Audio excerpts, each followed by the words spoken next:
گوادر ذوالفقار علی بھٹو جب سربراہ مملکت کی حیثیت سے پہلی بار امریکہ گئے تو صدر نکسن نے اوول آفس کے دروازے پر ان کا استقبال کیا۔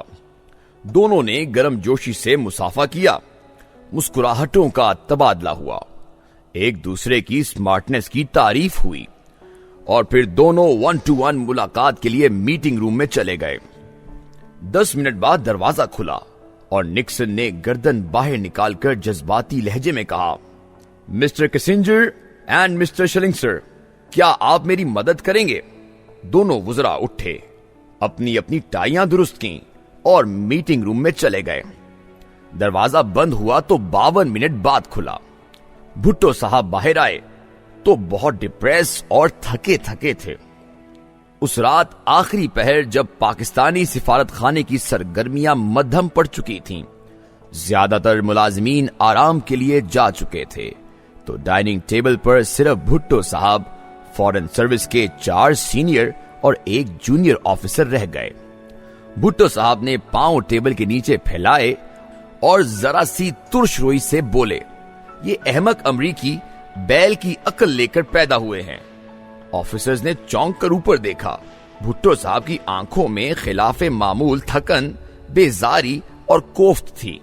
حاضرین سے نسبتاً سینئر نے آہستہ سے پوچھا، اینی پرابلم سر؟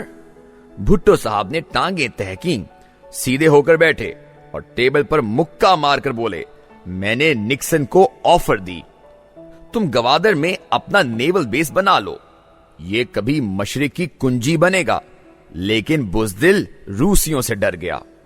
بھٹو کے یہ فکرے سفارتکاروں پر بم کی طرح پھٹے اور ان کے منہ حیرت سے کھل گئے۔ بھٹو صاحب تھوڑے سے توقف کے بعد پھر بولے، کسنجر بھی بالکل گدھا ہے۔ جب شیلسنگر نرم ہوا تو اس نے یہ کہہ کر انکار کر دیا، امریکہ پچھلے برس سے روس کو ایک ایسی حد بندی پر قائل کر رہا ہے جس سے وہ آگے بڑھے اور نہ ہم اسے پار کریں۔ ان حالات میں اگر ہمارا بحری بیڑا پرشین گلف کے قریب پہنچا تو ایک بڑی جنگ شروع ہو جائے گی۔ بھٹو صاحب ذرا سا رکے اور سامنے پڑے کپ سے کافی کا تلخ گھون بھر کر بولے، لیکن تم لوگ لکھ لو، ان امریکیوں نے آج میری جو آفر ٹھکرائی انہیں یہ بالآخر قبول کرنا پڑے گی۔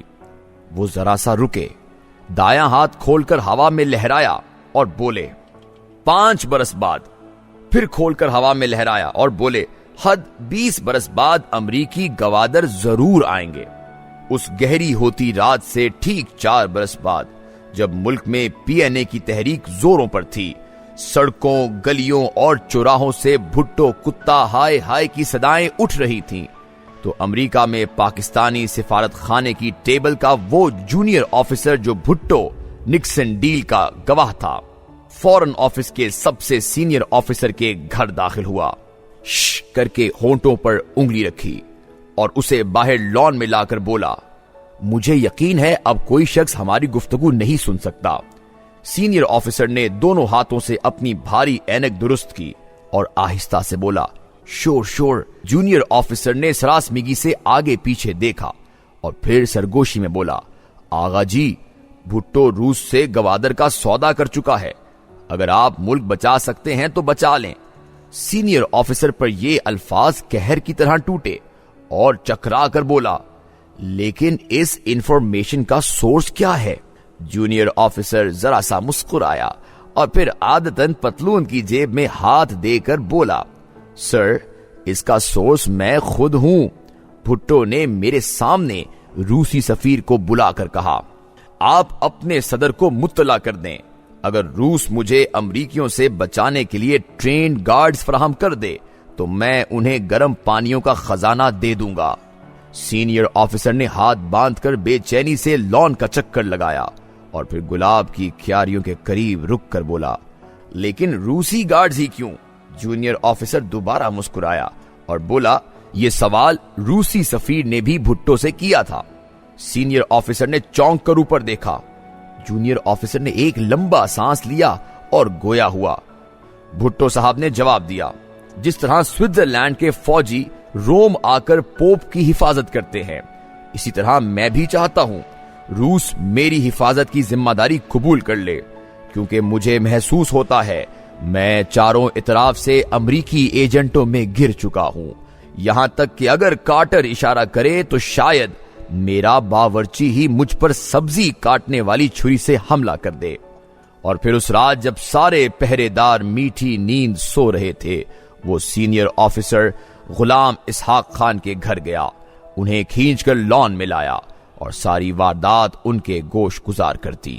غلام اسحاق خان وقت ضائع کیے بغیر آرمی چیف ہاؤس گئے اور دیر گئے تک وہاں مصروف رہے۔ اس ملاقات سے ٹھیک ایک ہفتے بعد جنرل ضیاء الحق نے امریکی سفیر کو اپنی رہائش گاہ پر عشائیہ دیا اور لان کے ایک ویران کنج میں اسے ہاتھوں کے اشاروں سے گھنٹہ بھر بریفنگ دیتے رہے۔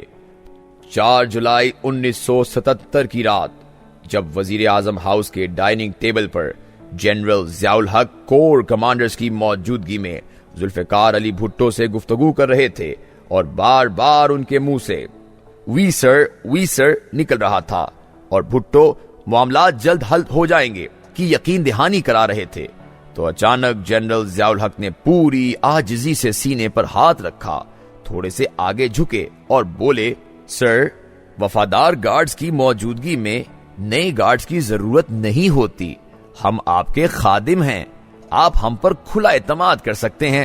ذوالفقار علی بھٹو کا رنگ پیلا پڑ گیا۔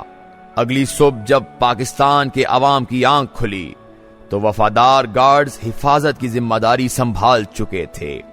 اسی روز نئے حکمران نے ایک آرڈر جاری کیا اور فورن آفس کے اس سینئر ترین آفیسر اور غلام اسحاق کی پروموشن ہو گئی۔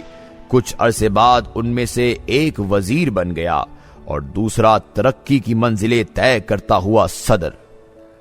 ادھر ٹھیک 20 برس بعد 1993 میں امریکی قونصل خانہ کراچی کا ایک آفیسر گوادر پہنچا اور ٹہلتا ہوا ان چٹانوں پر جا رکا جہاں سے بندر عباس کی روشنیاں زیادہ دور نہیں تھیں۔ سامنے تانبے جیسا سورج سیاہ فام مچھیروں کی بوسیدہ کشتیوں کی اوٹ میں ڈوب رہا تھا، جبکہ پیچھے اسلام آباد میں فورن آفس کا ایک سینئر آفیسر امریکی ٹیم کے دورے کا شیڈیول تیار کر رہا تھا۔ 1 سے 3 تاریخ تک کراچی، 3 سے 7 تاریخ گوادر، 7 سے 9 تاریخ تک چٹانوں کا جائزہ، ہوا کے دباؤ کی پیمائش، پانی کے نمونے اور مچھیروں کی معاشی، معاشرتی اور تہذیبی زندگی پر مفصل رپورٹ وغیرہ وغیرہ۔ اور اس کے بعد 93 سے 96 تک کیا ہوا، کون کون گوادر گیا، کس کس نے زمین کے ایک ایک انچ کا معائنہ کیا، بھٹو کی بیٹی نے سلطان قابوس کی آڑ میں امریکیوں کو کیا کیا سہولیات دیں، سلطان قابوس واپس کیوں بھاگ گیا، یہ سب تاریخ کا حصہ ہے جس پر بحث وقت کا ضیاع ہے، کیونکہ اب تو صرف وقت کی دیوار پر لکھی تحریر پڑھنے کا وقت ہے، اور دیوار پر لکھا ہے اگر کوئی گوادر خریدنا چاہتا ہے تو مول لگائے اور لے لے۔ ہاں، تاریخ کے ان بدترین لمحات میں جب ایران امریکہ کے سامنے پورے قد سے کھڑا ہے، چینی بحیرہ ہند میں اتر چکے ہیں، بھارت پاکستان کی سرحدوں پر مہلک ترین میزائل نصب کر چکا ہے، اور دنیا کے تمام بڑے جنگی ماہرین پاکستان کو ایک بدترین جنگ میں جلتا دیکھنے کے متمنی ہیں، مجھے محسوس ہوتا ہے جیسے بھٹو صاحب پاکستانی سفارت خانے کی ڈائننگ ٹیبل پر بیٹھے ہاتھ لہرا لہرا کر کہہ رہے ہیں، امریکہ ضرور گوادر آئے گا، 5 برس بعد، شاید 10 برس بعد، حد 20 برس بعد۔ لیکن ٹھہریے، شاید بھٹو صاحب آخری بار ہاتھ لہرا کر 25 برس بعد کہنا بھول گئے تھے۔